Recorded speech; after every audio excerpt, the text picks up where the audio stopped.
Veterans of War show every Wednesday, 9 p.m. on HT2, right here at KPFT. Hey y'all, I'm Anna Lamare. KPFT has been a supporter of my music since day one, and I'm grateful to be a part of this family. Thank you for helping spread independent local music. Support community radio. And this is 90.1 KPFT Houston. Support for KPFT and the Prison Show is provided by the Cohen Parole Law Firm.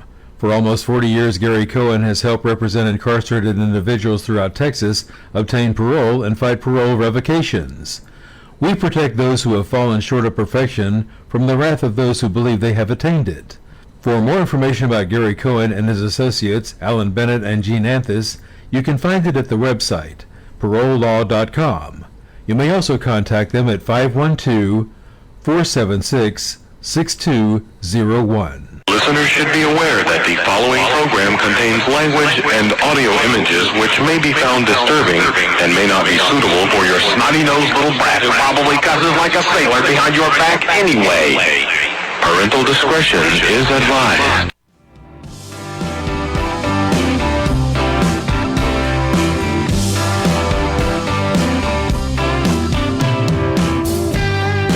Daddy, I'm coming to see you. Visiting hours next week. Mama ain't been doing too well, I'll tell you more when we speak.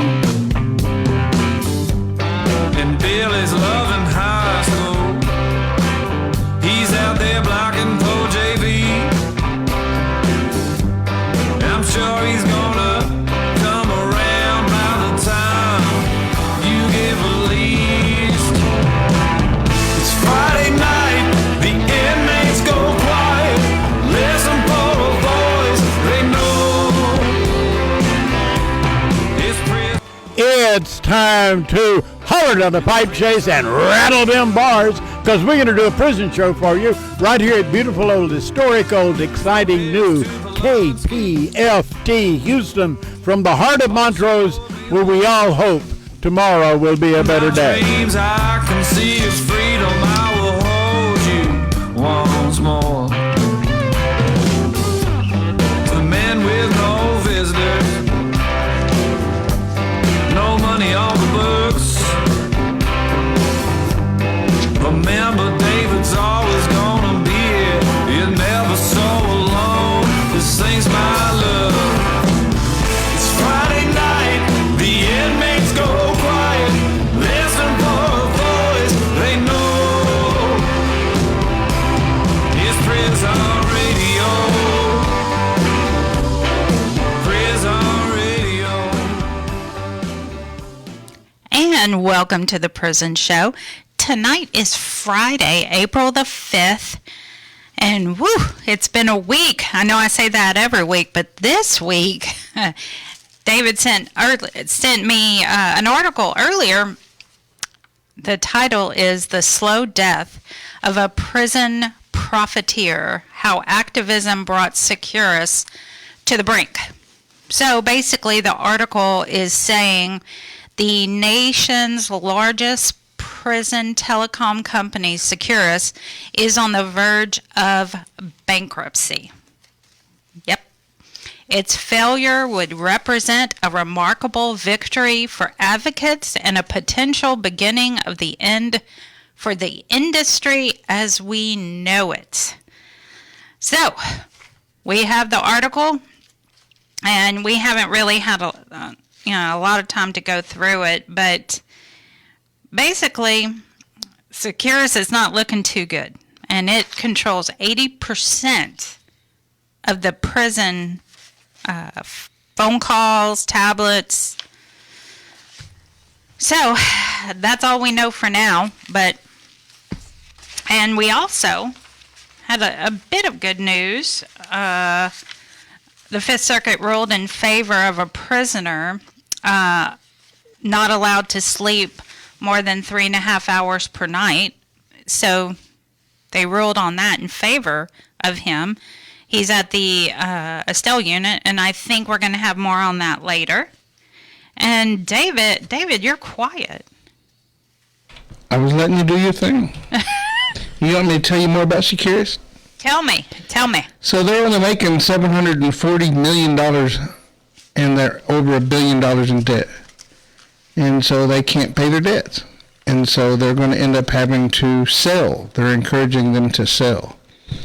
So it looks to me like their competitors or whoever they owe the money to is trying to take over. Yeah.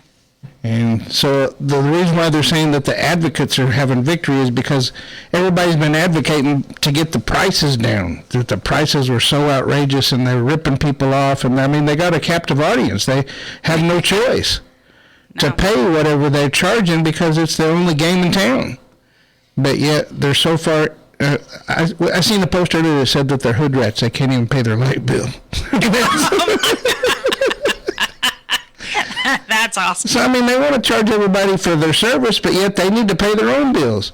And if they got in over their heads while they were building everything, so now somebody can come in because it's already built and just scoop it up, but they have to pay the billion dollar debt, and that's where they're having a hard time finding a buyer, I guess. And I have a hard time believing that, some of these movies are like $10 that these men and women are buying. The music, the games, all of that. I can't even see. Yeah. I know not all of it goes to Securus, but they're making, I mean, I wish I had, maybe I don't, that's a lot of responsibility, but $740 million, and they can't pay $1 billion debt.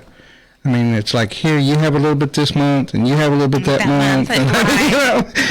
But somebody's going to be happy to get $500 million. I mean, I know they took, like, when the phones first came in, phone calls were like $6 for a 20-minute call. I know, I was paying them. And they're saying that the video visits are like $15 a piece. Depending on the unit. Yeah. Some units charge, some don't. So it all. Well, they had the experiment going on with the free ones for a while because of COVID or whatever, but COVID's over with now. Yeah. So how many are actually free now? Most of them are free. Oh. For video visits, but I mean they're only an hour long, so. And that's TDC. What are the other prisons doing? Right, but there's a group I think of 10 units in TDC that still charge, which I think they use a different system, which I'm not sure, but it's like I need to check, if your unit's using video visitation, if they're charging, because, it does get expensive. But last I heard there were like 500,000 incarcerated individuals that were using Securus technology. It doesn't surprise me. So, you'd think they're holding everybody hostage with the pricing. Absolutely. 80% use Securus. So I'm kind of leery. I mean, we've been fighting for 3 years to get on, and we finally get approval from TDCJ, and we're just supposedly waiting on Securus to give us permission because right now they've got a freeze on new content. Well, now I think we know why they have a freeze. Yeah, and now that we know why they're having issues with the calls, And then they're inventorying all the tablets. They're trying to figure out what they've actually got. That's probably why. And I know from tonight at midnight till 3 in the morning, they're shutting down all the tablets for some kind of update. I don't know. But we will find out and we will tell you about it. But tonight, David has lined up an incredible show. Allison Mathis, attorney at Mathis Legal Services, she will be on. Dr. Terri LeClercq, everyone knows her. She's the prison grievances, when to write, how to write, as well as 4 other books. Danny Sneed, the encourager, the prison show veteran reporter, he is in the house.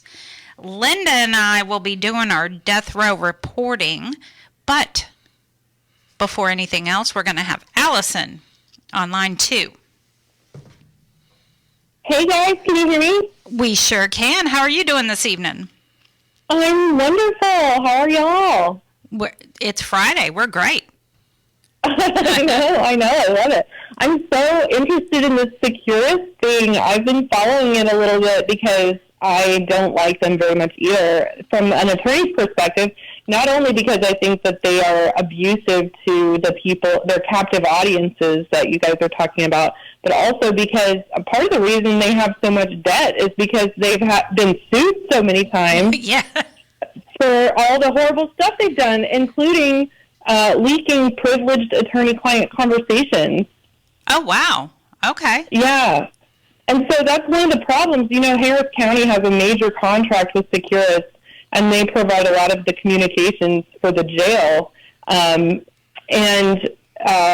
I really have been kind of on a kick trying to encourage Commissioner's Court to change that contract significantly, because the attorney-client video visits don't work very well. And also we have some legitimate concerns that they're saying they're not recording these conversations, these privileged conversations, but we don't really know that because they told other people that, and it turns out that wasn't true. Oh. So, you know, I mean, it just seems like they take advantage wherever they can. Absolutely, they do.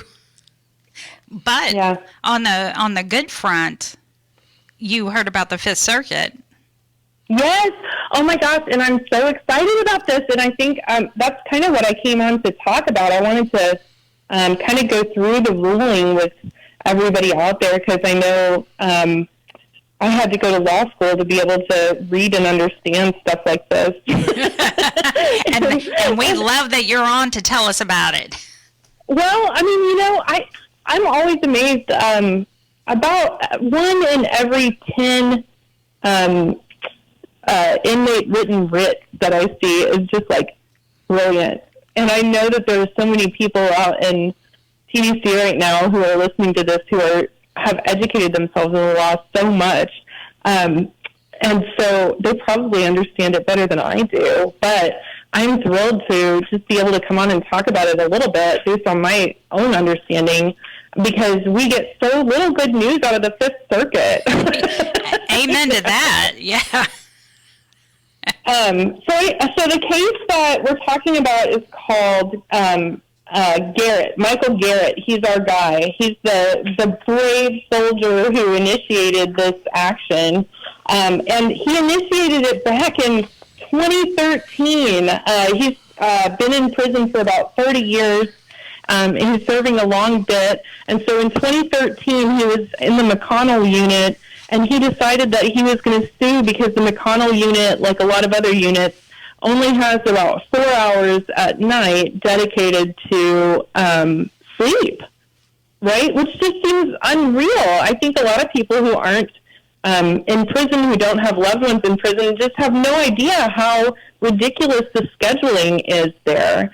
And so he sues in 2013, and he goes to district court, to federal court, and he says, guys, this is cruel and unusual. You can't keep people in prison and the lights on all the time, and, you know, have them have to answer to count at 1 o'clock in the morning and only give them a couple of hours to sleep uninterrupted. This is cruel and unusual punishment, right? And so the magistrate, the magistrate judge who heard his case in 2013 dismissed it. And he said, no, I don't think that this is cruel and unusual. I think that you failed to actually state a claim, because maybe it sucks for you to not be able to sleep more than 4 hours a night at a time, but you haven't shown that you suffered any real injury from that. So we think you need to show us, you know, that you actually had something bad happen to you physically because of this lack of sleep.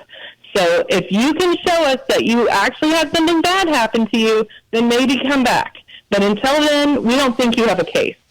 Well, that's stupid, because the law shouldn't make you wait until something bad happens to you before you can stop it from happening. Right? Mm-hmm. Yes. It's kind of like self-defense. We shouldn't be required to wait for somebody to shoot us before we can defend ourselves. Right. So that doesn't make any sense. And so our guy appeals, and he goes up to the appellate court. He goes up to the Fifth Circuit, and he says, this can't be right. Go tell them that this can't be right. And the Fifth Circuit actually says, you know what? You're right. That's not right. Mr. Garrett, you win get a new trial down in the district court and the magistrate court because they misinterpreted the way that the Eighth Amendment works, and they threw out your claims when they shouldn't have.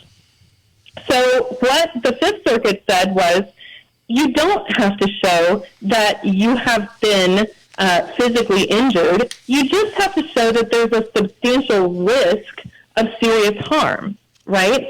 So that makes sense. That's what we're talking about. This is kind of the self-defense part of it, where you don't have to wait to actually be injured. If you can show that there's a substantial risk that you're going to be actually injured, then you've got a claim. And the other thing that they said that the court needed to look at was whether the prison officials were being deliberately indifferent to excessive risk. And so that's what they said. They said, okay, so district court that originally dismissed this case, you need to reconsider it, and you need to think about what we just said. You need to think about whether this constituted a sufficiently serious risk of harm, and also whether the prison officials were deliberately indifferent to this excessive risk. So give us another ruling. So it goes back down to the district court. And in the meantime, it's been 5 years, right? It's been 5 years since he initiated this action, and he's even more and more sleep deprived, and so is everybody else in TDC. And so he has another trial. And at this trial in 2018, Garrett says, okay, look, I've got an expert, and this expert on sleep says that it is really dangerous and it risks a lot of super serious health conditions to sleep less than 4 hours a night. And I think, he had to have an expert come and say it, but we all probably just know that. Right. Absolutely. Logical. It's ridiculous that it had to get to this level and took all this litigation.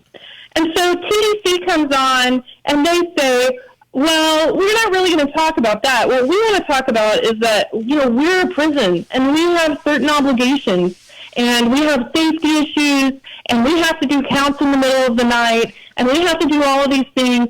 And we just can't. We can't let inmates sleep more than 4 hours a night because how would we even do that? And so the district court says, okay, yeah, I think you're right. I think you're right, TDC. Even though the Fifth Circuit told us to reconsider this, we still think TDC, well, if you just can't do it, then you just can't do it. And they ruled in favor of TDC again. So, this is really getting ridiculous. And probably people who are less motivated would have given up by now. But I'm really glad that Mr. Garrett didn't, because he appealed again.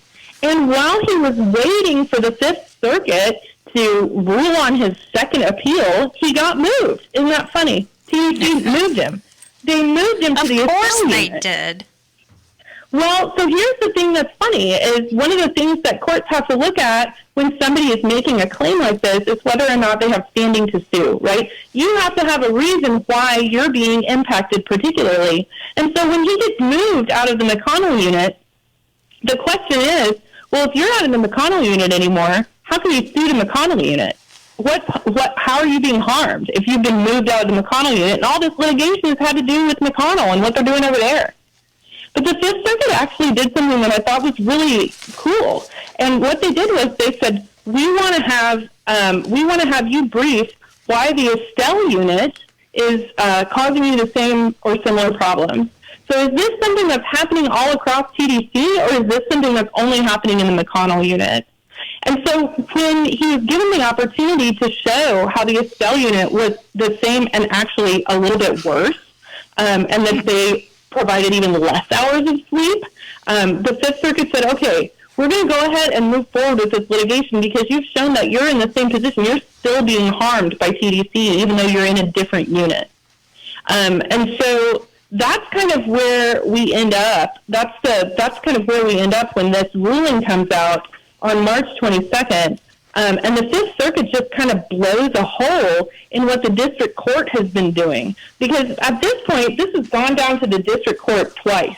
And the district court really last time pretty much, I think, ignored what the Fifth Circuit said. And I'm sorry, Allison, but we've got to wrap it up. But to make sure people know, because they do have tablets, Garrett is, I have it right here. Garrett is spelled, his name is Michael Garrett, Garrett.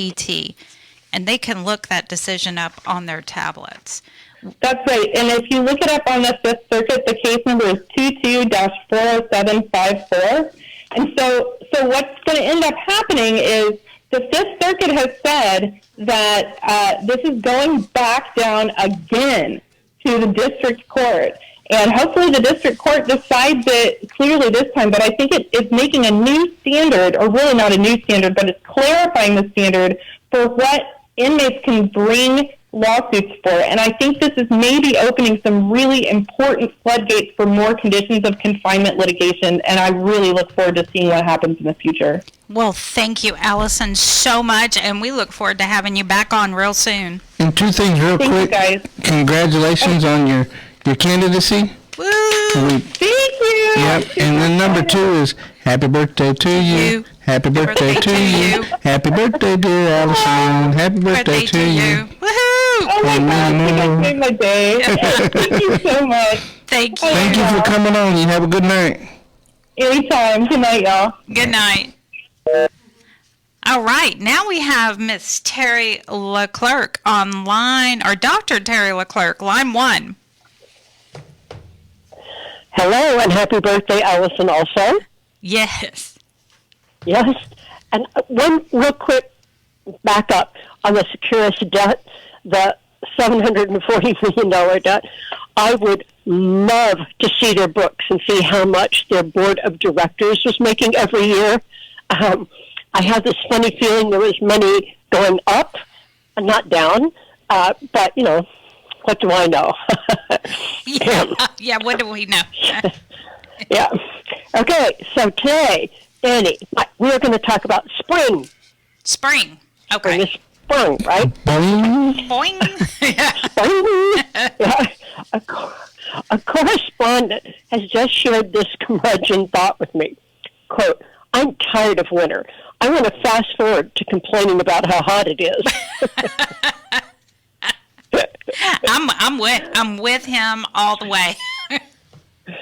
Oh, yeah, but we are having a good spring, except, you know, here in Central Texas, we've had 3 freezes, 2 of the hottest days ever, and spotty rain, and even hail, yeah. But oh, hail. Spring. Oh, hail. Yeah. We're having green grass and trees and wildflowers. And true, some of you inside TDC may not be getting to share all these delights, but you can remember them, and perhaps you can anticipate them, and you can cultivate spring inside of you. Deep breath, quiet, hope where you might not have found it before. Latin American author Pablo Neruda said, you can cut all the flowers, but you cannot keep spring from coming. Neither, by the way, can TDC. They can do what? They can't do that. Okay, Dani, David, when you hear the word spring, what's the first thing you think of? Flowers. Flowers? I think of flowers. Huh. David, you also? Yeah, because the wildflowers are blooming everywhere. Yeah, blue bonnets. Yeah, they sure are. Yeah. We got purple and orange and blue and yellow, all kinds of wildflowers where we live at. Yeah, I've seen some pictures. It's beautiful. Wow. When I was younger, when I thought about spring, I thought about getting a new dress and shoes for Easter. We were military dependents. We didn't have much money to spend on clothes if we didn't have to have them. Now, what's the society today, by the way? I want you guys to explain this. People have closets stuffed with clothes and shoes. I read about a woman who insists on having shelves made into her closet just to hold all of her shoes. They have 2 feet, people. Oh, no. You can never have too many shoes. Never. I'm one of those. I am one of those. Love me some shoes, man. You didn't have my mom and dad, that's for sure. when I was, let's see, my brother back in the old days thought about spring training. If you said the word spring to him, he said training, spring training. And I suppose my dad anticipated another spring deployment, which wasn't great, but it was his job. My Yankee husband here loved spring when he was a kid because he could make money pushing an ice cream cart through the Bronx streets. So when he heard spring, he thought, money, well, and ice cream. And he still thinks of ice cream, right? Yeah. And you, our listeners, what do you think about when you hear the word spring? Swimming, outdoor jobs, car races? Here's my goal for KPFT listeners tonight. Recapture your innocence and joy of spring. You have laws and you have noise and you have fears, but your mind, your beautiful mind can take you into a beautiful spring. I'm going, and I hope you follow me too. I'm sorry, Terry. David and them have the mic on. I apologize. All right, go ahead, Terry. Where do you want me to start? No, it's okay. Okay, but I said that your mind, your beautiful mind, can take you into a beautiful spring. I'm going, and I hope you go with me. Know that out here, we're thinking of you in there every day. We're sending you our best wishes. God bless you, each and every one. Best of luck for spring. That's it. Well, we love you, Terry, and you always make us think when you call. She does. Stephanie's right here going, yes, she does. And, I always tell my friends when they're starting to write, I could have used your advice earlier about a grievance, but I feel like ordering your book for a whole bunch of people right now. Go for it. I think I'm made. So cheap. It's on Amazon. It's so cheap. And it's made into a comic book. So how can you go wrong? How can I go? Yes. You know what? I may do that. We appreciate you, Terry, and we love you. And can you throw in your address? Sure. It's Dr. Terri, Terri, LeClercq, LE, capital CLERCQ, at University of Texas School of Law, 727 East 26th Street. 727 East 26th Street, Austin, where the flowers are blooming, 78705.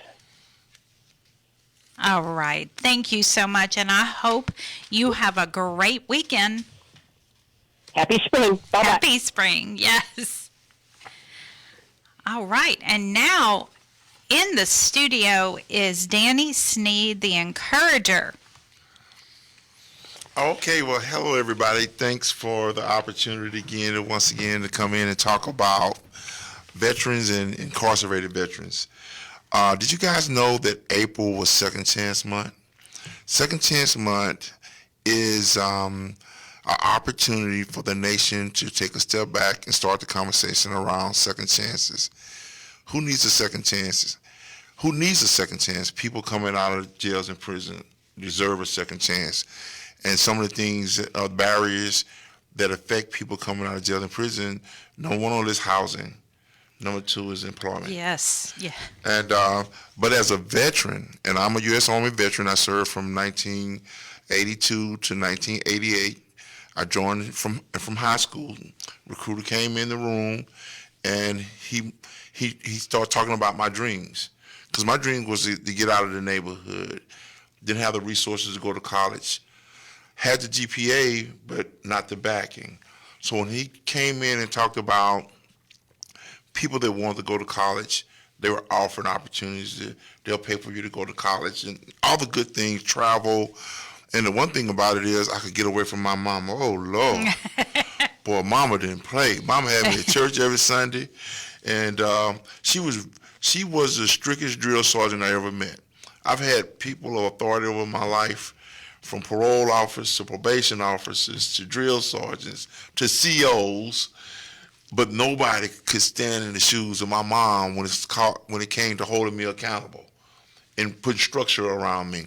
Matter of fact, I paroled, out of 3 times I made parole, 2 of those times I paroled to my mother's house. And the first thing my mother said to me is, you got 180 days and you got to be out. You got to find, I don't care how you do it, I'm going to give you 180 days. And I remember the first night I came home, I wanted to watch TV. And I was back in the back room, and I had the TV on. And my mother came back there about 12:30. She said, cut that TV off. I got to get it ready to go to work in the morning. I said, cut the TV off?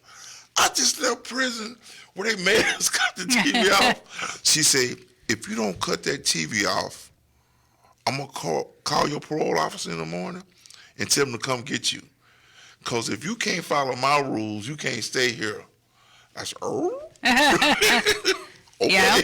So what I'm saying is, I had a mother that from the day I stepped out of prison, she said, I will support you, but there's structure here, just like you left. But on another note, I want to bring and use my time to talk about, if you're a veteran, I'm here in Houston, Texas, but the benefits that are offered to a person that have served honorably for 2 years or more, whether you had honorable discharge, general discharge, or medical discharge, are eligible for medical benefits. Pretty much all benefits. But if you were in the National Guards or Reserve, but you never was called to active duty, you may not be eligible for health care at the VA.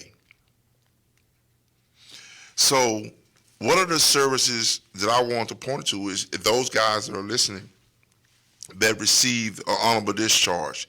If you know you didn't get an honorable discharge, there are avenues when you get out to challenge that and get it upgraded to at least general. And as you see, as I stated earlier, people with general discharge are eligible for all medical benefits. Why is that important? Because we strongly encourage veterans when they get out within the first 30 days to report to your local VA medical center and sign up for VA health care. Bring a list of your medications taken while incarcerated, and they're going to set you up with a primary care person. This doesn't mean you have to have something wrong with you, but these are some of the things that you'll be eligible for. Comprehensive medical care, mental health care, substance abuse treatment, pharmacy services, employment services, homeless services, surgical services, and many other programs and services that are offered only to veterans.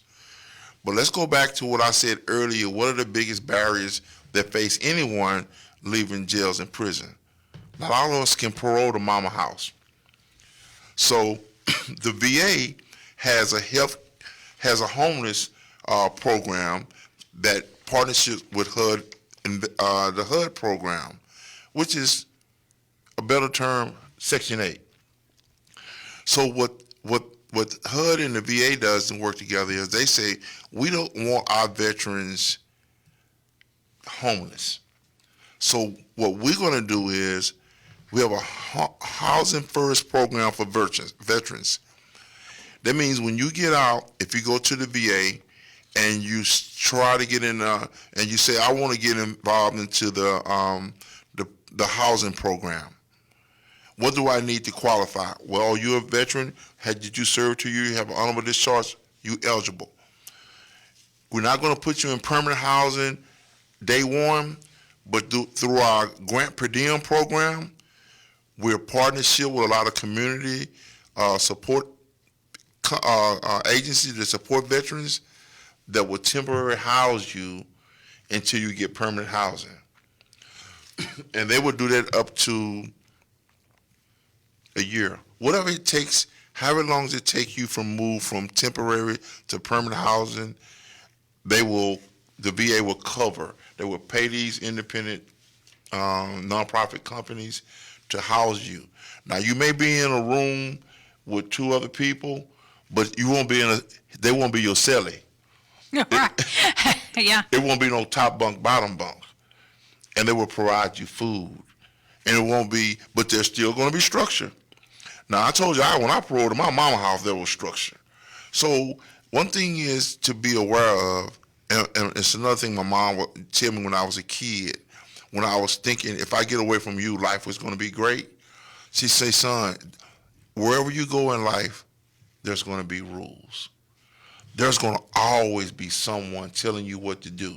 And when you're incarcerated and they're always telling you what to do, you have this mindset that if I leave this place, I'm going to be able to escape being told when to get up, go to bed, when it's time to eat.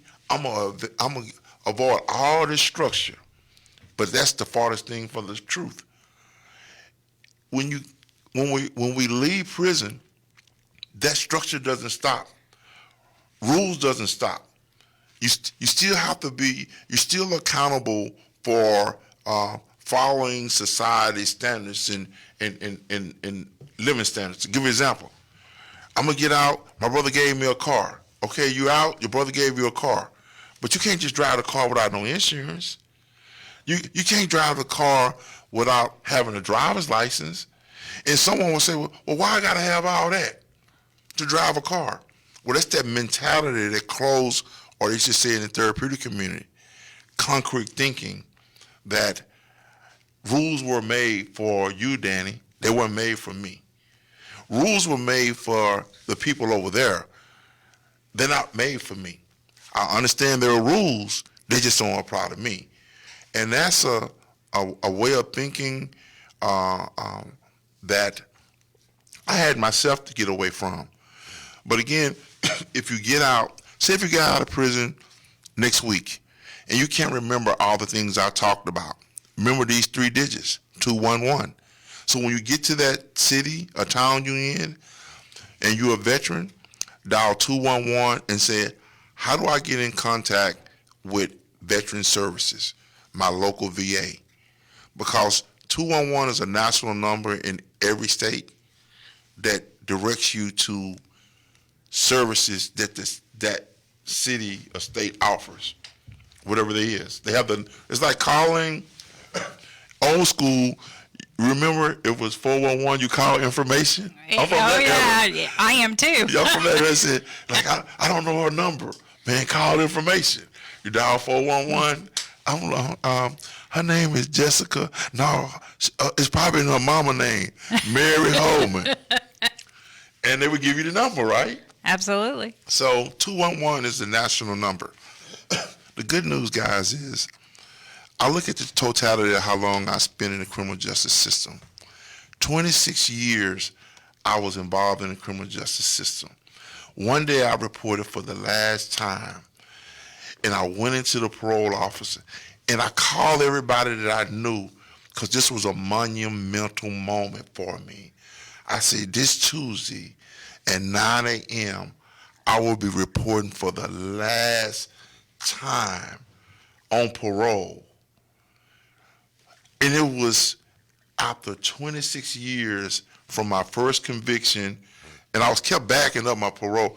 Like, my first sentence was 18 years, but when they paroled me out in 18, 20 months, I went right back, and I kept losing street time.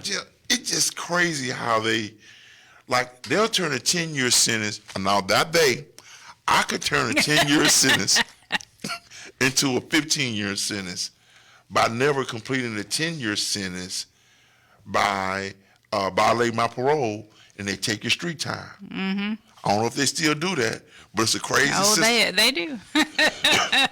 But I'm not big at pointing my finger at the system, Danny. I'm big at holding myself accountable for all the things that I did that put me in a corrupt prison system that was built for profit and not punishment.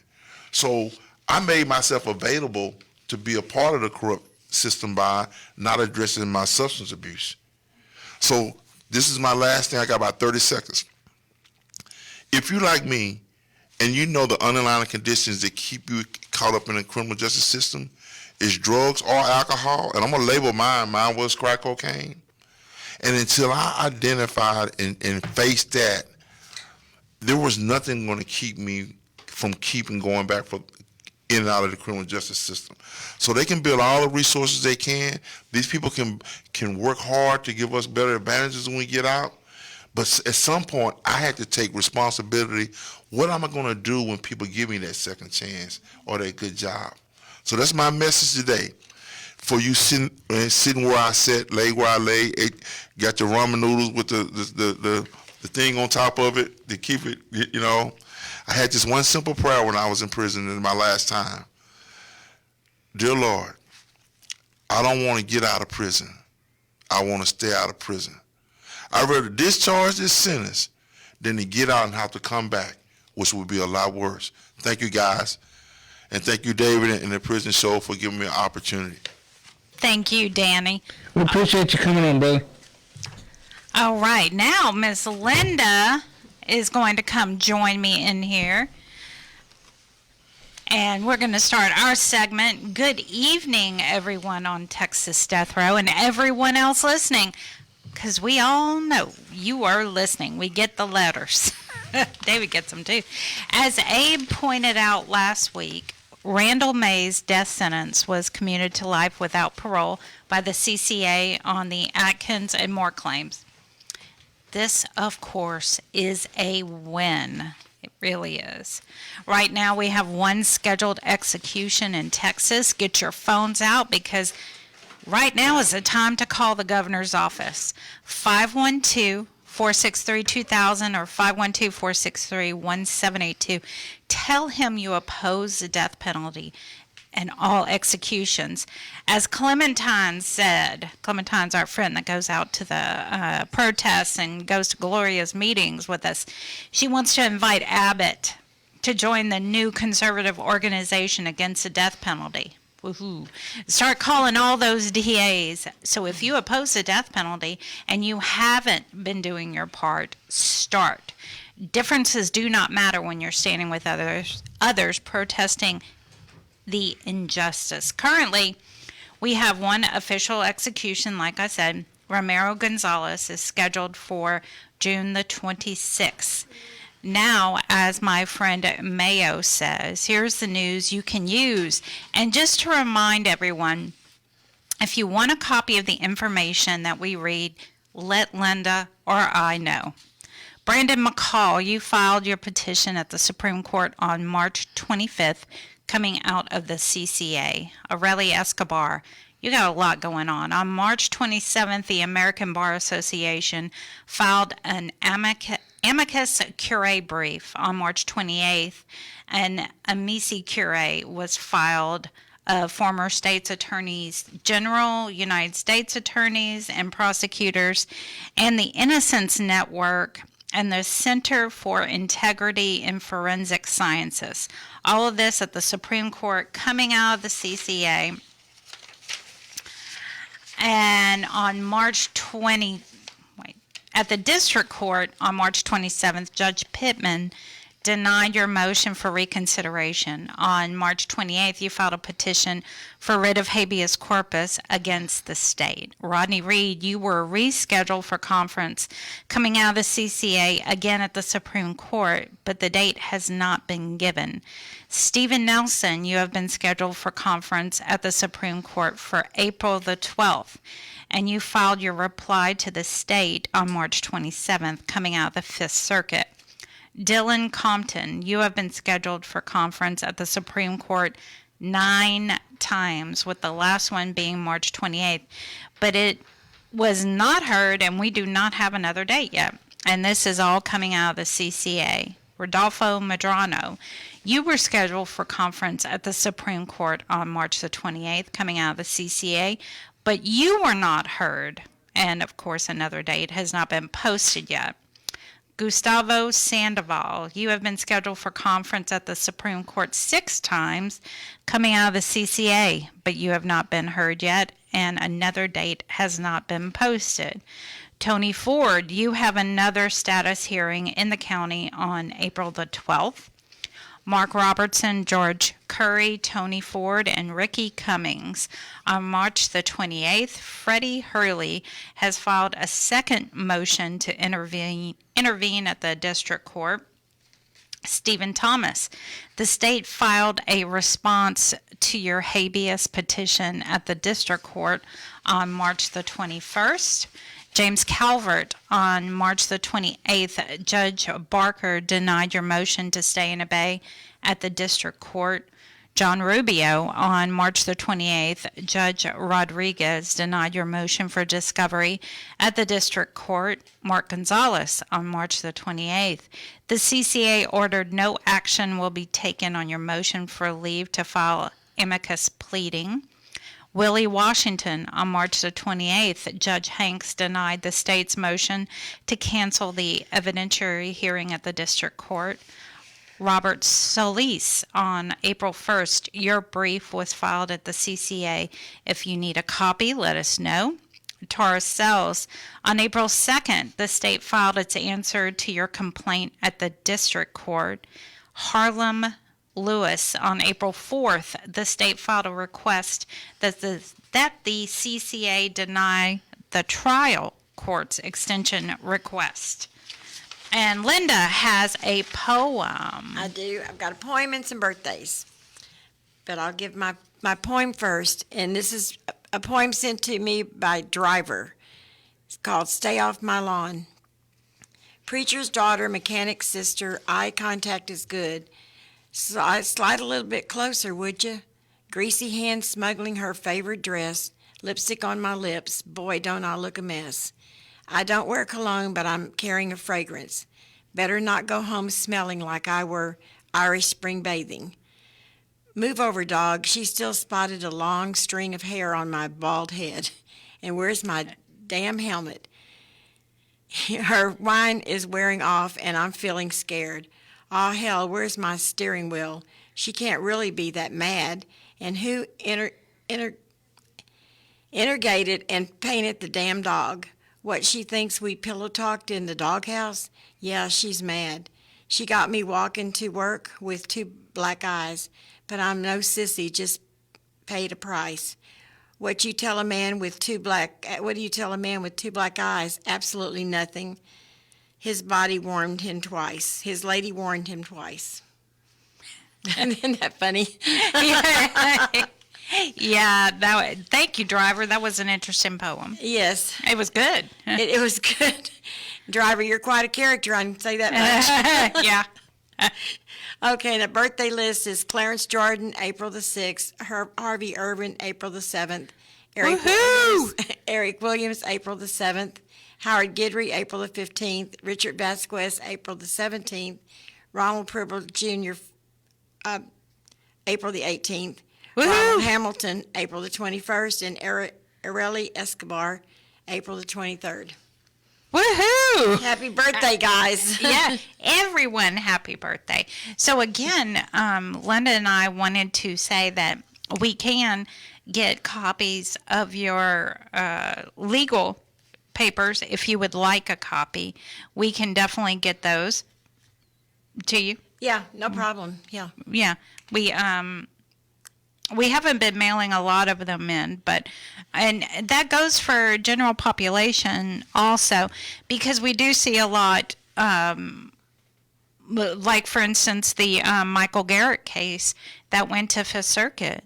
That's an important case. Of course, you can pull that up because that was a decision, but a lot of the in-between things we can definitely... And I mailed some legal work to the LeBlanc unit with our Texas Death Row Angels and our, what do you call that number on there? The,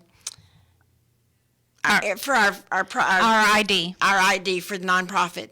And the envelope went into the unit. They accepted it.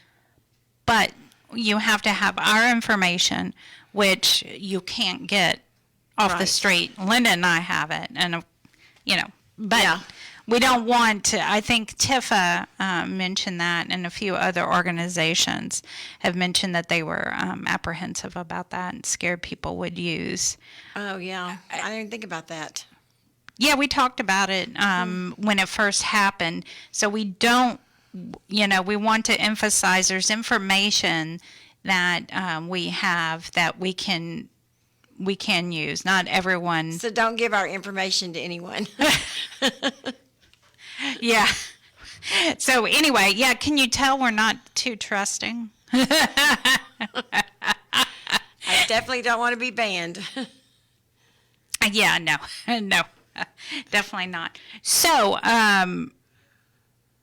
like I said about the Fifth Circuit ruling, that is an important ruling that could help a lot of people. Yes. You're right. Yeah, it definitely could. And I know that I keep getting questions about future dates. And unfortunately, yes, there's quite a few people that are eligible for dates. But we do not have that information. Or I can't give the information until it's actually on the TDC website. We have... You know what? I was supposed to say something to let someone, I can't remember what I was supposed to say. I have been sending emails. Several people contacted me today. Emails for grievances, like I was telling Dr. Terri LeClercq. Please, when you file your grievances, make sure that you include all information. And if you would like us to assist you with that, we need the case numbers, the grievance numbers, we need dates. And please don't embellish. Please don't, because it comes out. We will eventually, and it just crushes our credibility that we won't be able to do anything else. So please don't embellish. We had that issue in the last couple of weeks. So we can definitely help. Just make sure that you give all the information that you have. And the tablets. At this point, from the research I was able to do, I'm only seeing that the Holiday Unit is the only one. But they were doing a scan, like we said, of all the units, of all the tablets, every single one of them. So just be prepared. Be prepared. It is coming. They're doing inventory. Yeah. Yeah, of course we didn't. I didn't at the time when that started. I was like, "Oh, they're just trying." No. Yeah, they're doing inventory. They're doing They inventory. got to account for everything. Yeah, and like one guy at the Estelle unit, these some of these officers are breaking the tablets, and they have, and either if the guy doesn't have the money to buy another tablet, then they don't have one. And sooner or later, everything's going to be done on the tablet. Everything. As long as Securus is there, I guess. Well, yeah, that's true. But we don't want to scare people thinking that, oh my God. You're going to lose your tablet. Yeah, please don't do that. Lord, no. I mean, we don't know what's going to happen. No, we don't. But hopefully somebody good will buy them. Well, yeah. I mean, I would hope that, yeah. But I will say that TDC has invested so much time and energy and because they were going to all commissary on the tablets. They were going to all I-60s on the tablets. So the tablets make sense. Yes. But it's just big money, and it's like a monopoly. And I have to agree, it needs to be controlled. I absolutely agree. But how things shake out in the end, it's all anyone's guess. And I think everyone, when this came out today, I was like, what the? Yeah, I didn't expect it. Yeah. And actually, Manuela is the one that sent it to me. Oh, really? Yep. She said, "Did you see this?" Oh, no. Yeah. No. But it started making sense. A lot of things that are happening, now that I see that, then it's like, oh, okay, I can see it now. So I hope that we haven't wasted our 3 years. I hope that maybe we can get through and everything will be okay. And Well, I think you did. The biggest hurdle was the TDC. TDCJ approval. Right, and now I've got the RSS number for a podcast, and we've also got a YouTube channel. So we've got the video covered and we've got the audio covered. And I would think that the podcast would be the easiest way for them to pick it up and it just be audio. I would think so too. And that way we don't have any control over it. There's no conflict of interest. It just automatically gets uploaded as soon as... The only problem with the RSS feed is it's not live. So as soon as I go home and I load it at midnight or whatever, that's whenever they could listen to it. So they could listen to us on Saturday, not on Friday night. So I would rather it be live. So I was kind of hoping that we could do a different version. But whenever I found out about AntennaPod, so I started the podcast. Right. So now we're on any platform with podcast you can imagine. We're even on. We are. I seen one earlier, Podbeans or something. Yeah, I saw. I used to listen because I'm really big on podcasts. I listen to a lot of them, and I was like, Podbean, we're on that now. Yeah, I mean, I'm trying to get it out there whatever way you can. So guys, if you have your little search engine or whatever, put in The Prison Show. And it'll have a little blue and white. It's our T-shirt logo. Yeah. Make sure you put the prison show. Yeah. But then I did see that KPFT has one called, and they call it KPFT Prison Show. They forgot the, but. They have one, really? Yeah, I didn't know it, but it's a XLM number. It's different than an RSS feed. So our RSS gets more information in more places. Okay. So, but it cost me out of my own pocket. So, it's okay. Aren't you rich? No, I'm a working class guy. I thought you were rich all these years under the... Dee Dee asked me how I was going to recoup, and I told her, well, if we get on the tablets, that's all that matters. And I have had people offer, if there's a fee to get on the tablets, they're going to help us. So, hopefully I don't have to pay for that. But I'm willing, as long as I can afford it, I'm willing to do whatever I can do, because it's our show. We have to get out there. And that's our end goal, is to be able to get the word out to, I mean, I don't know how many people knew about the Fifth Circuit ruling. I know I sent it out to several of my friends. Or how many people knew that Securus was in this big of trouble until tonight. So, but the shout-outs are important, too. The shout-outs have been the biggest part, and that was Ray Hill's whole goal, was because everybody can't get a visit, and the only way we can get across that wire is through the airwaves. So if and we're community media. So if we get on the tablets, or we can get a podcast, or if you got an FM radio, whatever it takes. Yes, whatever it takes. And I know a lot of y'all have the you have the phone in your cell and you're on the tablets, but just remember us. Remember us in case. So did I take up some of your time? No, we got it. No, we're good. You're good? So I'll play a quick part of a break song, and then we'll go into do the Gary Cohn advertisement. Okay. Oh, we can't call it an advertisement. It's a underwriting. Bad. Underwriting. Let's see. Let me find my button.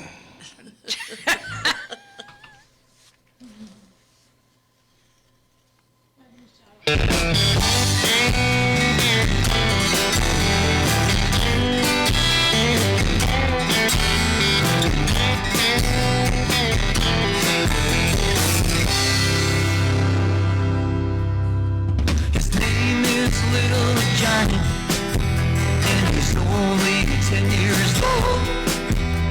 With both eyes swollen shut, his young heart is growing cold. He is afraid to cry or do anything wrong, for fear that he will be beaten, then locked away all night long. 23 hours in confinement with no way out of his cell, no visit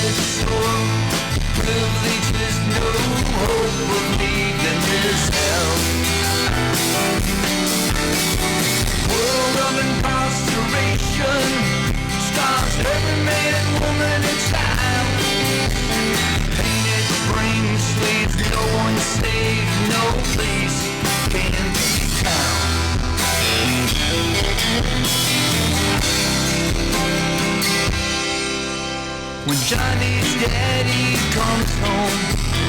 He tries his best to hide, so maybe he will only get one whipping tonight.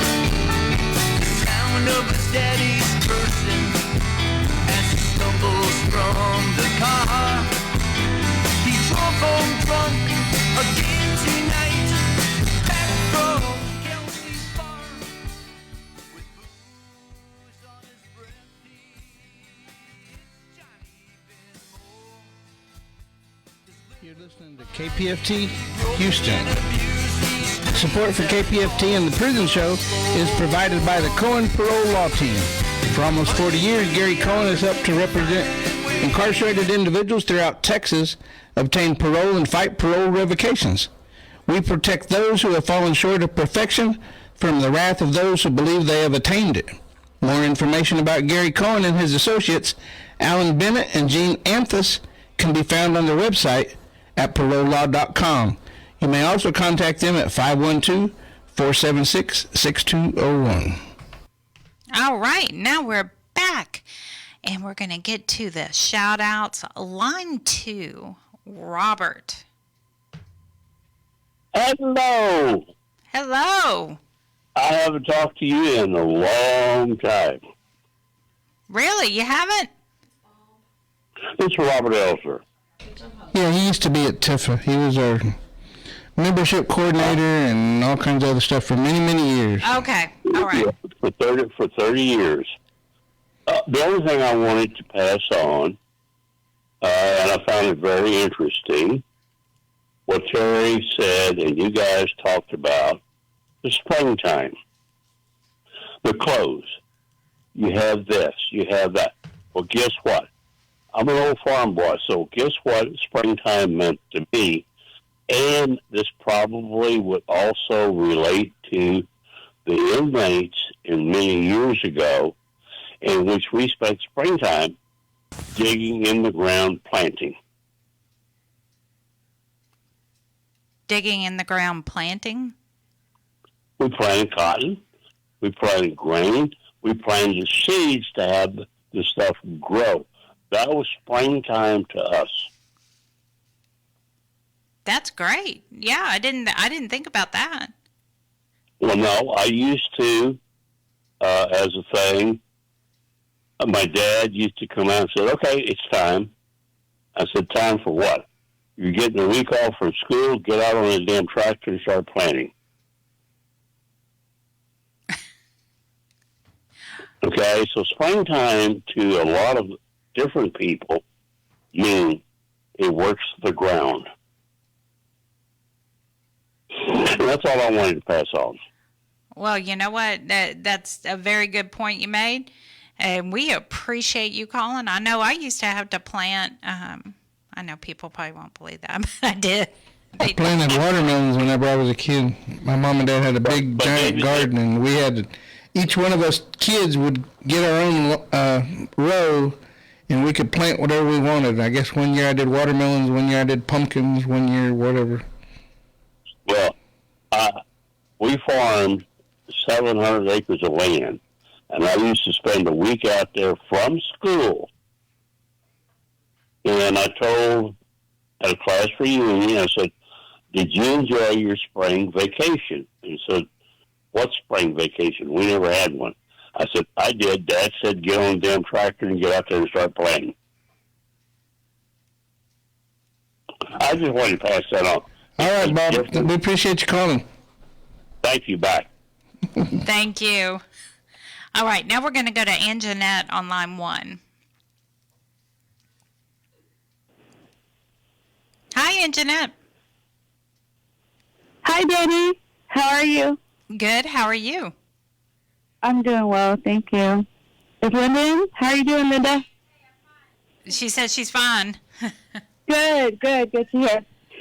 Well, I was just calling in really quick to give a shout out to my love, Big Will at the Collingsworth Unit on Life Row. Hello, my baby. I miss you so much, and I cannot wait to see you tomorrow. I'm very excited. Good talk today.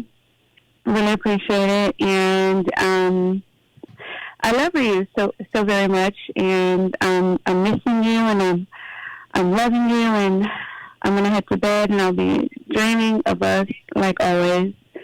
So keep thinking about me and dreaming of me, and continue to pray. God bless you. I love you. And I'll see you tomorrow. I have a few shout-outs for the guys on Life Row. Blaine! Hi, Blaine. Leo, Bethel, Mark, Woody, Eric, Debo, and a very, very special shout-out to the Fat Sweat crew on the Polanski Unit. Much love and big, big hugs from the Big Will. You guys take care. You already know what it is. Hug life, his life.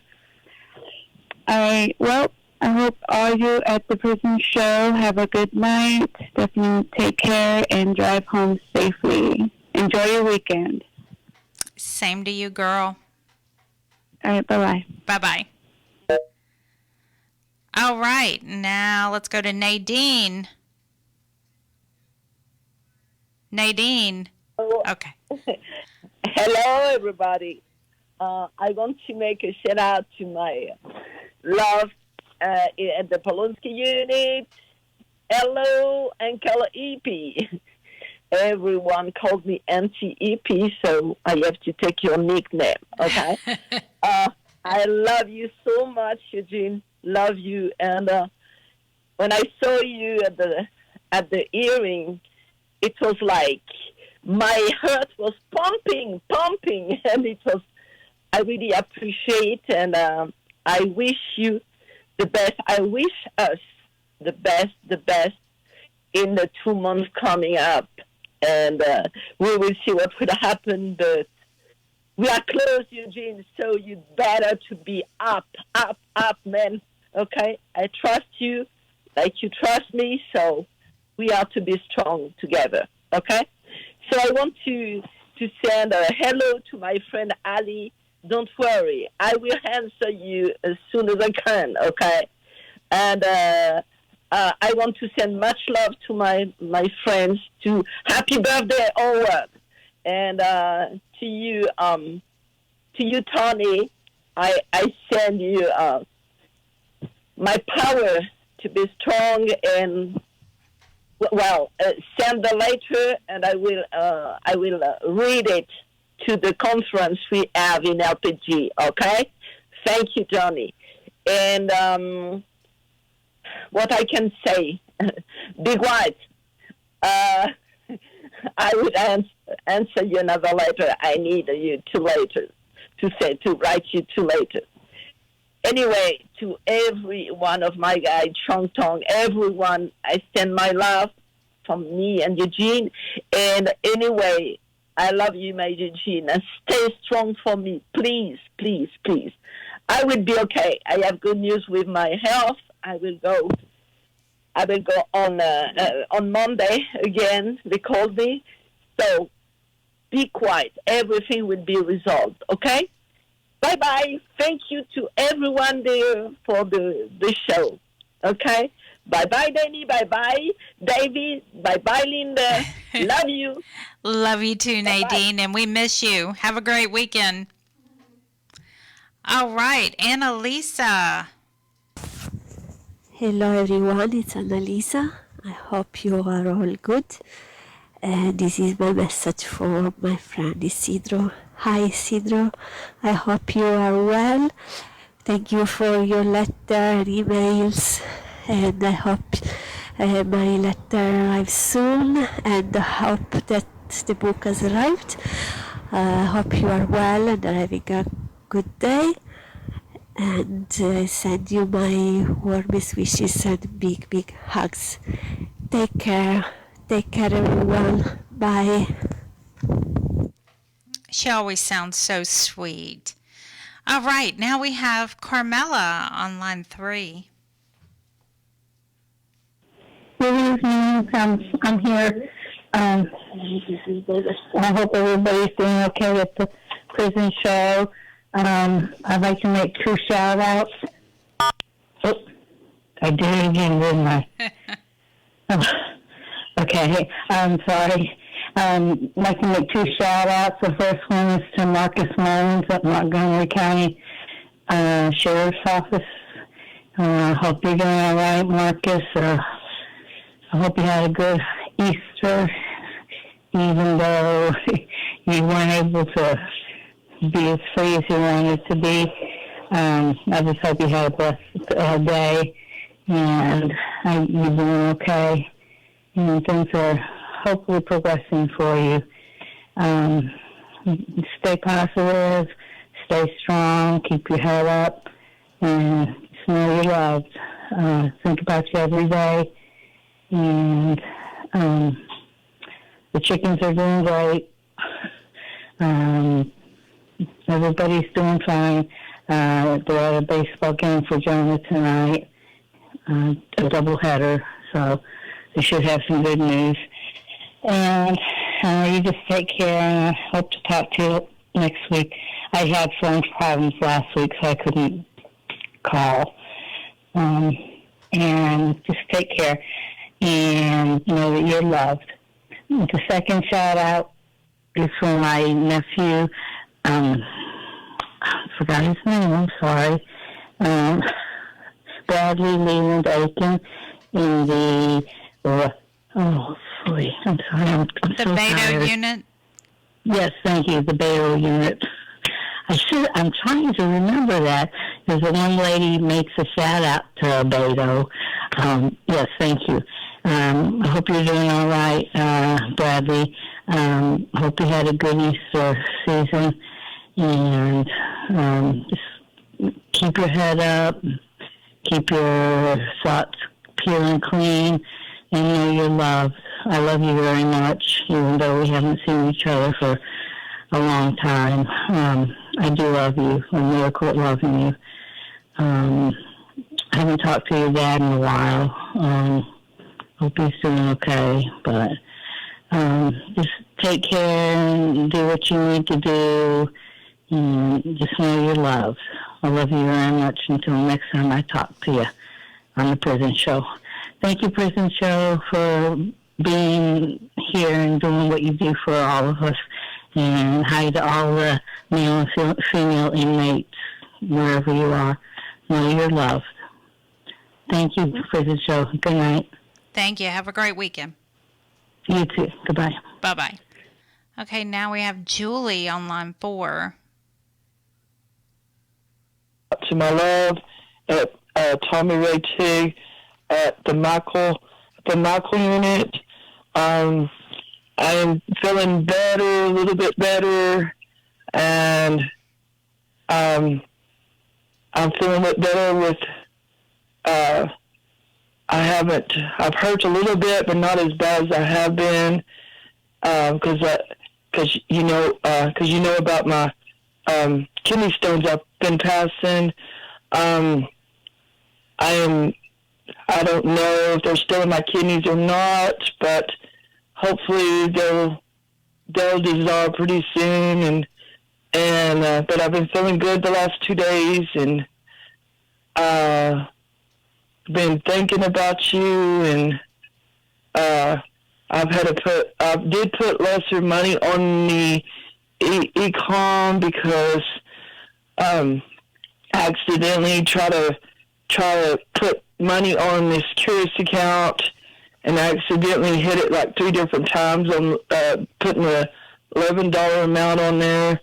And I'm sorry, I just got a little lesser money this time, but I'm trying, like I said, and I just want to let you know that I love you and I miss you, and I hope and pray that you get off the lockdown pretty soon.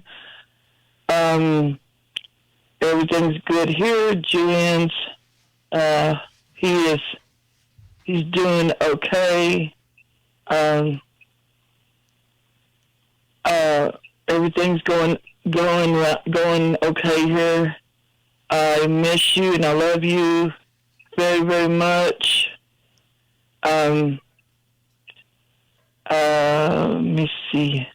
I think that's it. So I love you and I miss you, baby. And I'm thinking of you and I'm praying for you. I love you very, very, very much.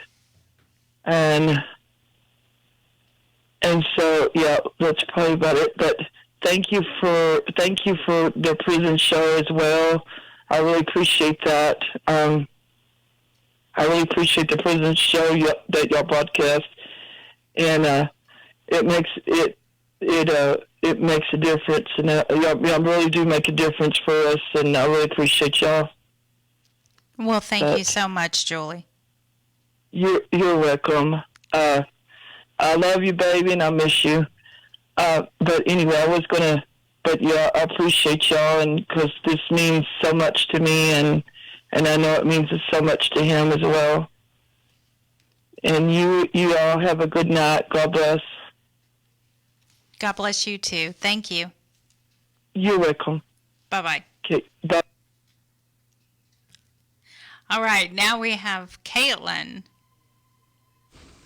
This is a shout out for Beto Garza in Polonsky.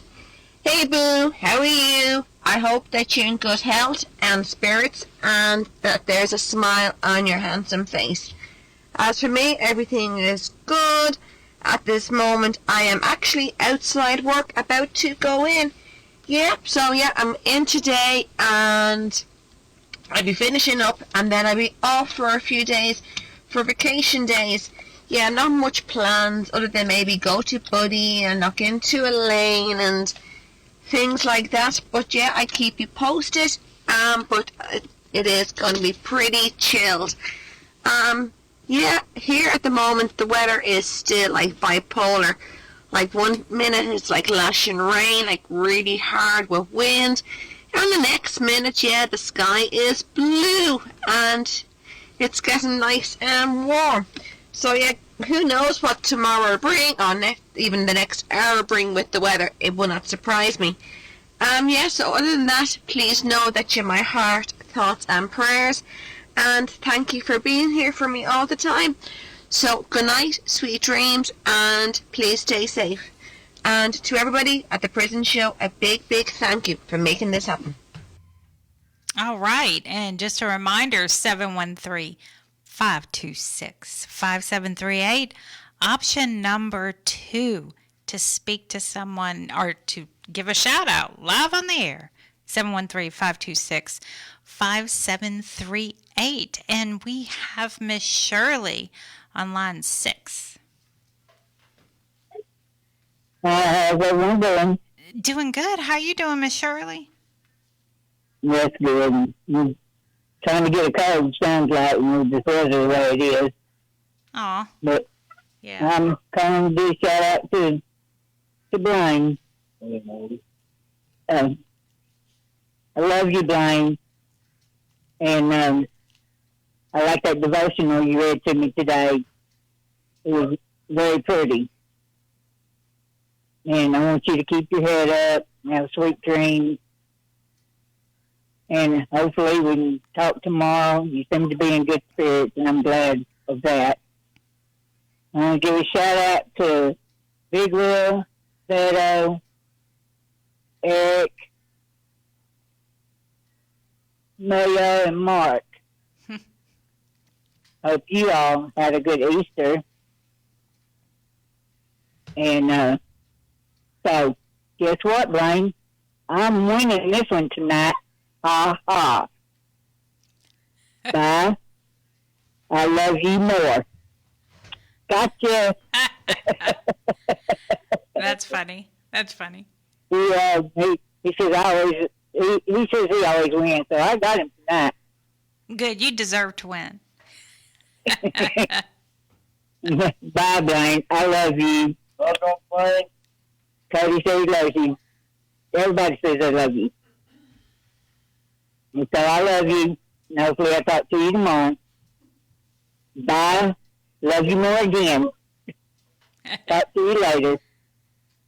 Thank y'all. Thank you, Miss Shirley. Okay, now we have Manuela. Hi and hello. This is my shout out to my husband, Robert Robertson, Texas Death Row. Hi, baby. How you doing today? I do hope and pray that you feel good, feel better, that your injuries will heal, and that everything else is okay with your cell and something after this disaster over the Easter holidays. This was not a really good Easter season, not for you and not for me, but I'm sure and I hope and pray that the next Easter season will be better for both of us. Well, I'm alright so far, and everything is alright. I'm healthy so far. The other things I write to you, you know that I start my new job next week on Wednesday, and I'm really happy about it, and I can't wait to go there. Yes, everything else is the same like before. You know what I mean? I don't want to talk in public about this because it's really privacy. And the other things I will write to you in a message. I wrote to you. How's going on with your commissary, baby? Hopefully you will get your hot pot today or tomorrow. Hopefully, because you need your own water, I know. Everything else is the same, how I said before. I should give you many greetings, hugs, kisses, encouragements, and everything, blessings, love, lots of love from my friend Manu. She told me this in a message, and so I will give it to you now with my shout out. And how I said, anything else what I have to say to you in privacy, I will let you know in a message if you get it. Some messages from you are still missing. Since 3 days I get one from 3. Okay, hopefully I will get it. Baby, I want you to know that I love you with all of my heart. I miss you, I want you, I need you, and I love you with all of my heart, baby. I will never give up on you. Okay? Never think this. Good night, baby. Sweet and blessed dreams to you. I need you, don't forget this. Take care of yourself, baby. Please take care. Love you with all my heart. Good night.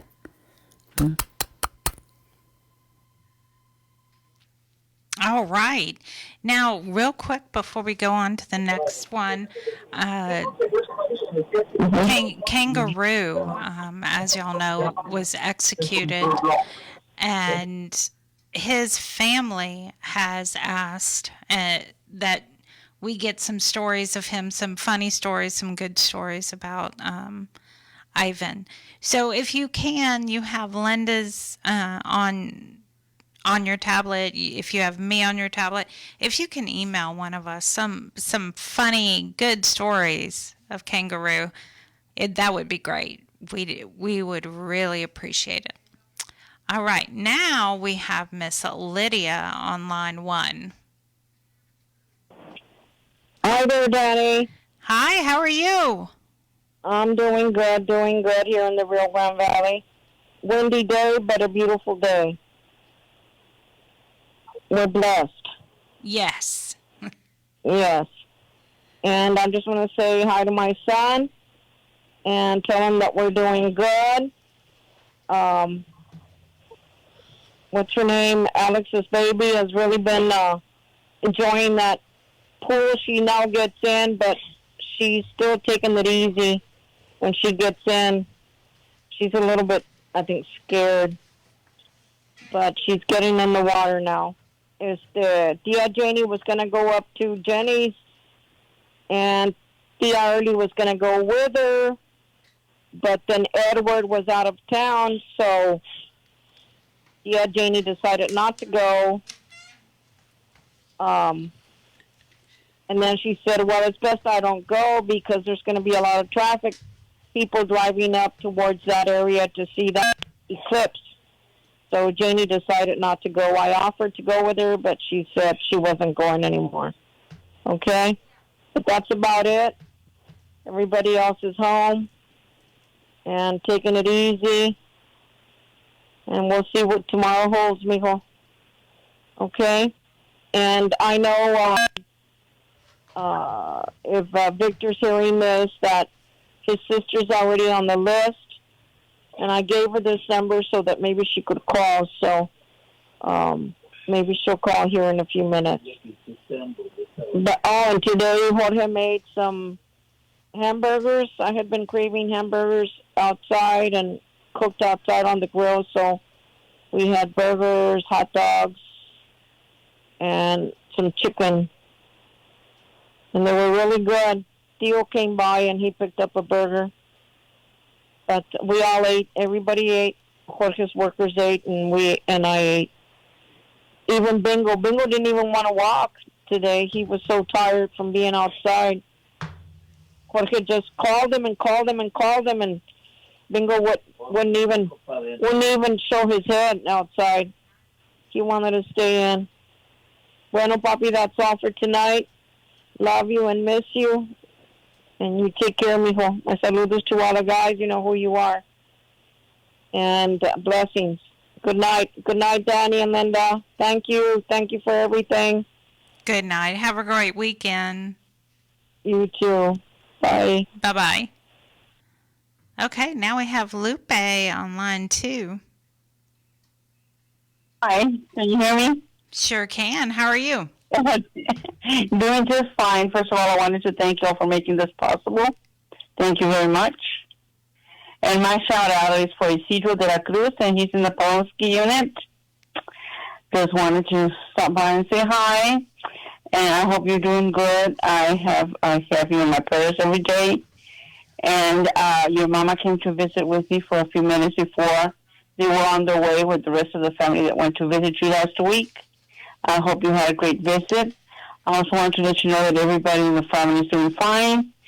And I wanted to also let you know, to ask you to check on your email or JP, because Liz said she was going to try to contact you via email. Or I know it's been a while, but your mother said she could get on your JP that used to be whatever, and it'll take her directly to the new, I guess, email that you have. But just wanted to say hi and letting you know that I have you in my prayers every day, and just stay strong, and you are loved. I thank you all very much, and you all have a great evening. You too. Have a great weekend. Bye-bye. Bye-bye.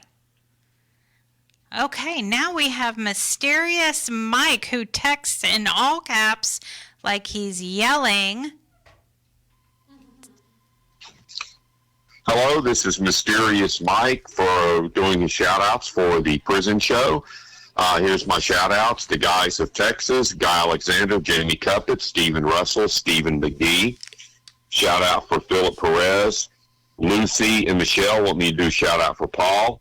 Shout-out for Jovan, Matt, Thomas, Edward Rees, Adam Wilkerson, Curtis Robertson, Blaine Milam. Shout-out for Haas. Shout-out for Oz. Tasha wants me to do a shout-out for Payday. Shout-out for Keith Money. And there's some more shout-outs here to Bill R. Sims. Shout-out to Clarence Lee Bowman. Hopefully you're doing much better. Shout-out to Raymond Lee Cart. And you can continue to write to Mysterious Mike And also, I'd like to do another special shout out to Oz. Hopefully he's doing much better. But you can continue taking care of David Collingsworth. And now back to the prison show. And what is that address, you ask? It is 226 Chipmunk Trail, 226 Chipmunk Trail, Shepherd, America, 77371. And now we have Hank Lamb. Hi, Can you hear me? We can, yes. How you doing? Doing good. How are you doing? Well, all right. So I guess you're asking about the surgery. I was. Yeah. You know, I'm good. Actually, I'm doing great. I've been out of the hospital since Saturday. Double bypass. I had no symptoms. I missed my annual appointment last year, and so I decided not to wait the whole year. And I went in February, and they found a little blockage in my neck, in my left carotid. And they said, well, we'll run an angiogram on you, where they run the wire up through your groin, into your neck, into your heart, and all that. And they found I had a 90% and a 100% blockage in my heart. And, you know, I'm just lucky I didn't find out with a stroke or a heart attack in the emergency room, you know. Absolutely. But anyway, they fixed it. I'm in good shape. I'm in recovery now, getting better every day. But I wanted to call in and just do a shout out to all the folks, you know, in TDCJ, all the guys that used to write and everything. I'm sure they're still writing, but now they're writing y'all, and I'm sure that mail's getting spread around plenty. But yeah.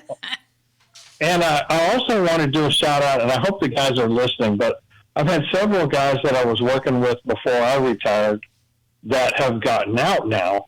And I just want to encourage them to stick with it. You know, keep your nose to the grindstone, keep your nose clean. And guys that are still in, you know, I know for years we talked about it, but David and I, Dewey, Ray, we're all examples of guys getting out and being able to stay out.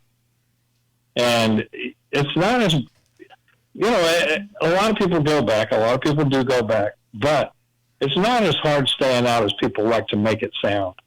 And I just want to encourage everybody to, you know, do the best you can while you're in there. Start changing your mind, like Danny Sneed says. You know, I'm not praying about getting out. I'm praying about staying out. You know, that sort of thing. And get your mind right. Start improving yourself in any way you can. Get some classes, whatever you can do. I've got a guy that's going to truck driving school, and he's fixing to get out. So that's going to turn into a little career for him right after he gets out. I just want to encourage everybody, stick with it. Keep calling the prison show. Keep calling your families. Call the prison show. Keep writing. You know, stay in contact with people, because there are people out here that care the world about you. I know it doesn't feel like that when you're behind those bars a lot of the time, but there are people all over KPFT, all over the prison show, that are advocates for you. And then the family calls. So the families care about you. Advocates care about you. The prison show cares about you. KPFT cares about you enough to keep the prison show on all these years. So, you know, it's just a word of encouragement for everybody. Nothing's perfect, and we sure know TDCJ isn't. And they're not even trying to get perfect, but you can make things better for yourself, and then you can get out and make things even better.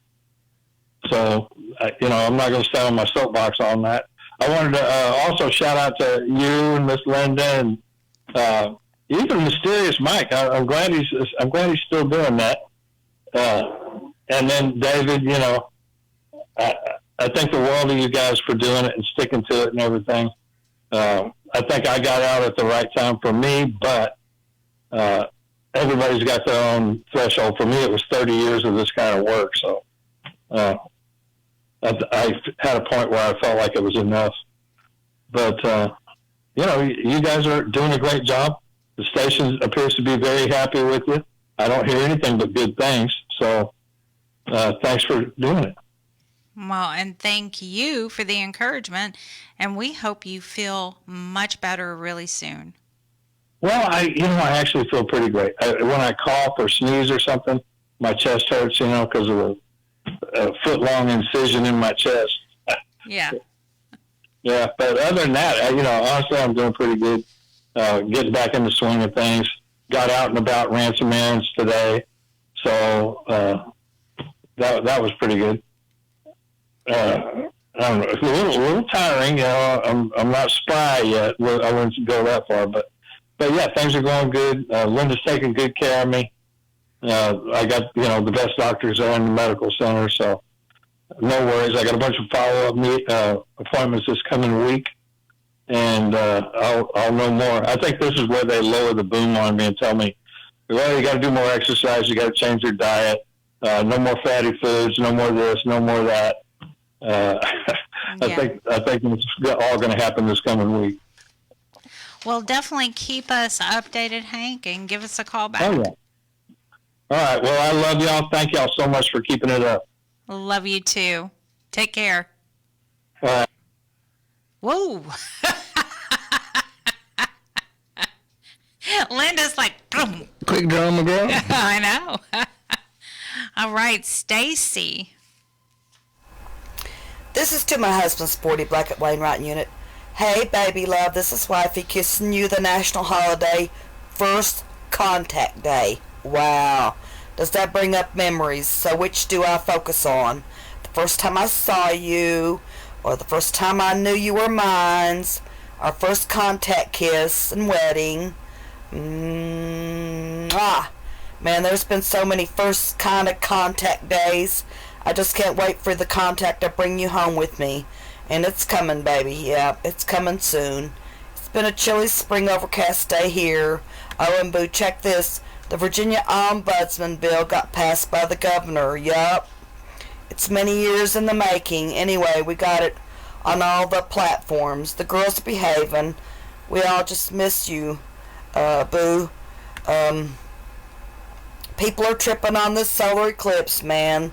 You got prisoners in New York who sued to see the eclipse because of their religious reasons. And guess what? Yup, they won. They get to see it, yup.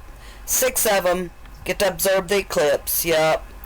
It's bringing millions to the commerce traffic, too. Anyways, boo, enough of this. I'm just kissing you. I love you, my heart. Stay healthy and safe. Remain focused and tough. You know you got me, sweetheart. Take care, sweetheart. All right, now we have Virginia on line 3. Hi, to everyone listening. I just wanted to shout out to Victor Rodriguez and Beto. Thank you, and to all the guys that gave my brother, a friendly welcoming. It truly means a lot, and I just wanted to let all of y'all know that this is what you're going through. It's not who you are. Victor, if you're listening, which I hope you are, I love you, and I hope that you're happy to hear me. I cannot wait to see you. Josiah's probably around now. He's teasing. So I made him some popsicles today for his tea. I can't wait to see you. I love you so much, and please just stay strong. That's it. Is my mom allowed to speak as well? Yeah, go ahead. Estamos mis para Alex.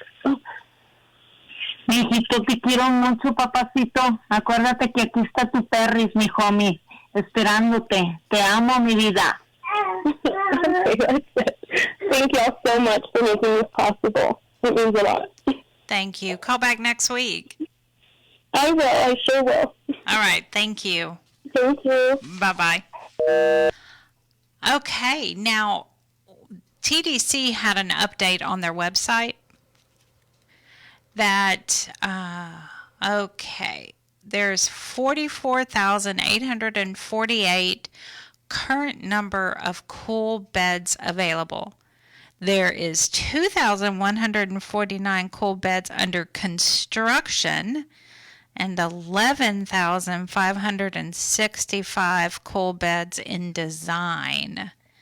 One thing that we noticed is the hobby unit is not on there. The Ellis unit is not on there. There's quite a few that are just not on there. And then there's quite a few that have so little. It's quite amazing. Anyway, we have that list. So how do we get one of those? What, do you just got to apply for one, or you got to get in trouble? I mean, how's that work? You have to have a medical restriction, but with the medical restriction comes a whole different, it's like you can't do this, you can't do this. Oh, you want a cold bed? Well, you can't do this, So you get punished to get a cold bed. Pretty much. Even that incentive housing they have going on in general population where they have like a real apartment or a home environment kind of thing. That's not in, you can't have a restriction, cold bed restriction, and be in one of those. So it's, Yeah, TDC. Yeah, it's not cool. Yeah. Stephanie said it's not cool. Well, we have that list, if you would like the list. And we also have Miss Linda. Yes, I'm here tonight. You got me turned on? Yeah. Okay. I want to say hello to Driver, Michael Morris, Thomas Miller L., Paul DeVoe, William Owen Sr., Jaime Cole, Franklin Davis, Will Spear, Cedric Marks, Robert Satterfield, Robert Solis, Lucky Ward, Ronald Haskell, William Hudson, Juan Balderas, Blaine Milam, Paul Story, Walter Sorto, Robert Roberson, Brett Ripkowski, Charles Hill, Iron Thunder Horse, Curtis Robertson, Stephen Curry, Eugene Broxton, Marcus Drury, Troy Glover. Have a nice week, guys, and I'll talk to you next week. Okay. Yeah, Mr. Iron Thunder Horse. Lynn and I have been getting your emails, and you had some good ideas, passed them on to David, so I'm going to write you back. I've just been really busy, but I'm going to get you a letter in the mail or on your e-message. She says she's going to write you back. Yeah. Yeah, I already had her mic down. I know. He tries to shut me up. Well, I thought you was done. So. Yeah, Mr. Iron Thunder Horse, you had some good ideas. Passed them on to David. I got a letter from him today. Oh. Yeah, snail mail. Snail mail. Cool. Yep. Cool. I just added him on my Securus, so I'll answer him probably tomorrow sometime. Awesome. So be looking out for that, Mr. Thunder Horse. And here's my shout out to you. Shout out to Thunder Horse. All right. Also, Roderick Harris and Driver. How y'all doing? Mr. Jeff. How you doing? And Brett. Brett, we had your puzzle that you sent to me, and we were trying to figure it out. Actually, Stephanie, I think, got it figured out because, I had it in my office today trying to, I was like, ooh, I'm not good. But anyway, got it figured out. So thank you. Thank you very much. Michael Ferguson, hey. T, happy early birthday, T. Happy birthday. Big head, Blaine. We had a great conversation earlier. He's so funny.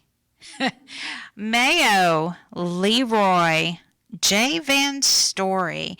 Jay is at the Win Unit, and they finally were able to hear the prison show.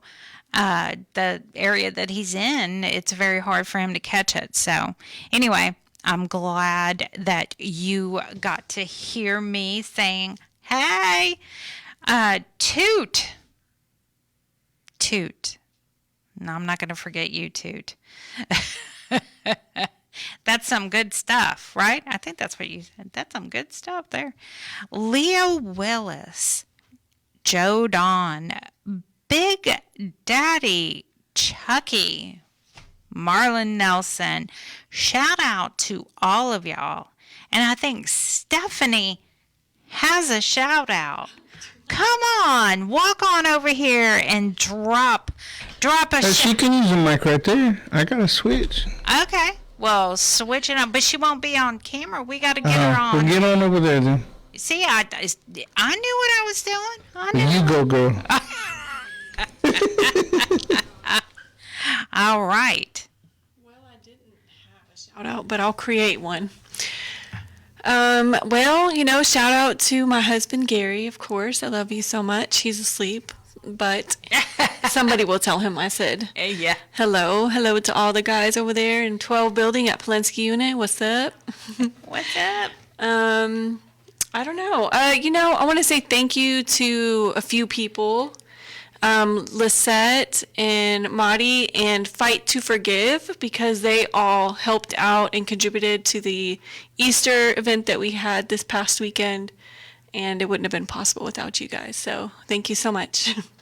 That's awesome. I'm glad they were able to help you. Yeah, we had some competition. They had a big old block party literally across from us with 400 people, and I was like, well, you know what? As long as somebody got their Easter, that's right. Great. But we ended up like a community event, so everybody at the park was coming and eating, and it turned out to be really good, I think. So it was a great idea, a fantastic idea, and I am so glad that you are able to assist us here, Stephanie. So glad. I really am. Yeah. Well, thank you. No pressure. No pressure. Aw. What is? Chivas? I said me too. Linda too. Oh, thank you, Linda. Yeah, we were talking about that at dinner tonight. I love you, Stephanie. Yeah, we love you, and I think And we're gonna miss you. Huh? Even if it's just 1 week, we're gonna miss you. Oh, well, she won't be here next week. No. But that's why we need more people to help out. Yeah, get the word We need out. more people to help out. Yeah. Well, we've had volunteers, but they just don't always come. They got better things to do on Friday night. Well, we need someone who's going to be able to consistently come and not just kind of pop in and out. So. Got to make a commitment. Right, it's a commitment. It definitely is. There are those of us that we live this lifestyle. I mean, I'm constantly online. I'm trying to do everything that I can. My phone rings off the wall. I do get letters. Believe it or not, I get some letters. I don't always make shout-outs, but I'm trying to do my part. And every one of us in this room live the lifestyle. This is what we do. And I told my wife before we got married, please don't get jealous, but this is what I do. And I get online. I do TIFA. I do a lot of the different groups. I see Dani on all the groups, especially the call to action lately. You've been on that thing a lot with Brittany. Have. Yeah. But it takes, I don't know how many hours out of the day. I mean, it's a constant thing. So it really is, and you have to want it. For some of y'all, it's a family thing. For me, it's just I can't see going down that road and not putting that dead end road sign up. Everybody has to know. I mean, and then the guys that are still there, you have to know that, like Hank said, there's hope.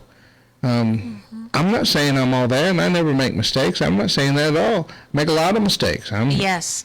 I'm a redneck. Yes, you are. Yes. And I get myself in trouble. Hank says it's not too hard. Sometimes it's really hard. Sometimes I've really got to learn how to shut my mouth. But I've been out since 2010 this time. Never thought I'd make it. I get off parole next year. Which is awesome. I don't want to curse myself, but it sure would be cool. Don't jinx yourself. And we have Chevis.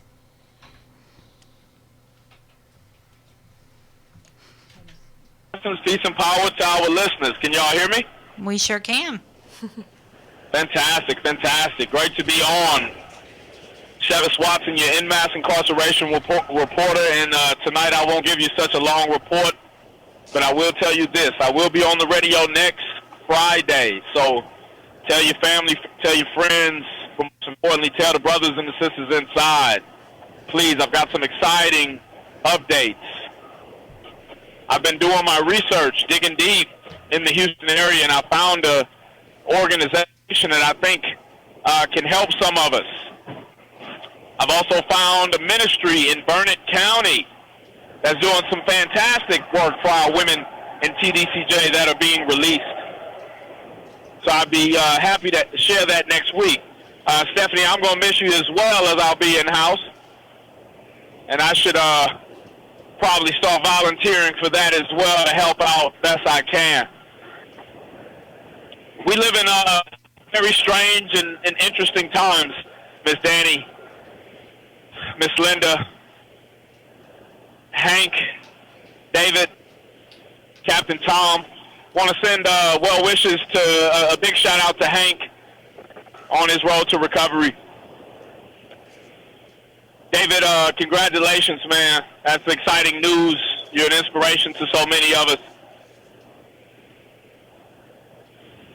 To you all that are inside, again, we live in very strange and interesting times. I just came back from Washington, D.C. for the first annual Impact of Incarceration on Our Communities Conference, and I'll be talking a little bit about that next week. But I had just laid down when the Francis Scott Key Bridge collapsed due to the shipwreck last week. It was such a national security threat. I saw so many people in desperate care and concern of those impacted, and I couldn't help but think of all of our Texans that seem to stay silent and at this point neglectful to the travesties that are happening inside the Texas Department of Criminal Justice. I want to shout out Darius Elam and the Darrington Unit. Brother, nobody on my side, on our team, has forgotten about you, brother. Want to shout out Juan Sanchez in Garza West, my client and my amigo, innocent in Garza West, has lost 100 pounds in the last year. And why is it? Because of the inhumane, cruel, and unusual conditions of the Texas Department of Criminal Justice. Want to shout out my little brother, Devin Anderson, in the Michaels Unit. You keep your head up, keep your head in the books, brother. Now be J paying soon. You stay focused on the desired goal. Want to shout out Pedro Quintero in the Robertson Unit up in Abilene. Hope the word gets to you, brother. Be talking to your mother more and more. Understanding your case and meeting Eric. Want to shout out Melissa Lucio. Want to shout out Rodney Reed. Want to shout out Anibal Canales. Want to shout out Eugene Broxton and his wife, who continues to carry so much courage. Want to shout out all our friends, all our loved ones. Want to shout out our brothers and sisters who just got there this week, still shaking up from diagnostics and being in the chicken coop waiting on the haircut. Hey, I'm sorry, shout you all out. But you got to wrap it up now. We're fixing to close up. We've got our last minutes, prison show audience. You stay thinking on creative reentry solutions and strategies. I will be on next week. Again, thank you for the time, Miss Dani, Miss Linda, our Death Row Angels, David, and the rest. Y'all have a good night. Safe travels. God bless. Same to you.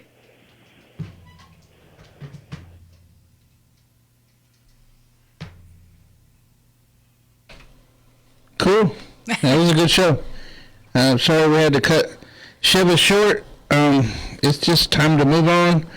We got we had 30 seconds, but it's been a good show. Really informative show.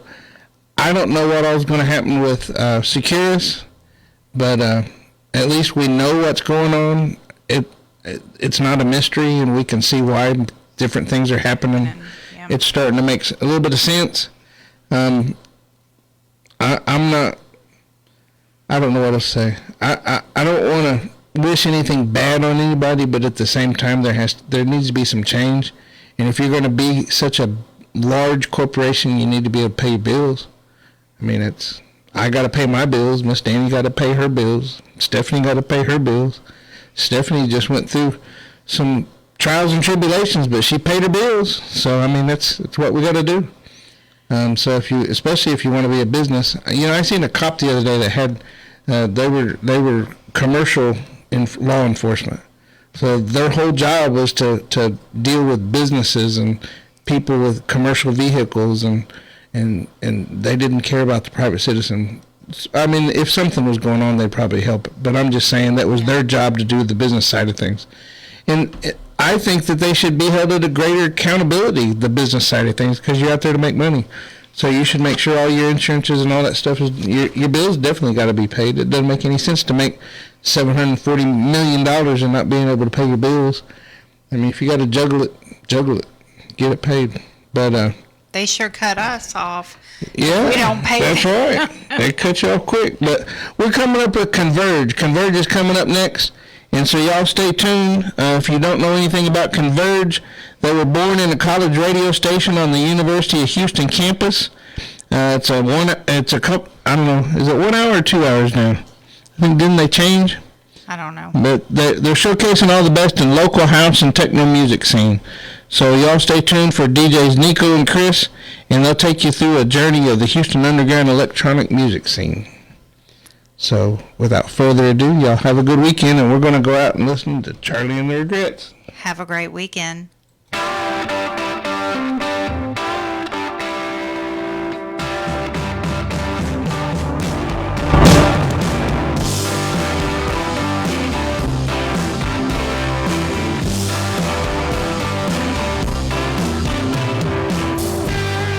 Daddy, I'm coming to see you at visiting hours next week. Mama ain't been doing too well, I'll tell you more when we speak. And Billy's loving high school. He's out there blocking pro JV. I'm sure he's gonna come around by the time you get released. It's Friday night, the inmates go quiet. Listen for a voice they know. It's prison radio.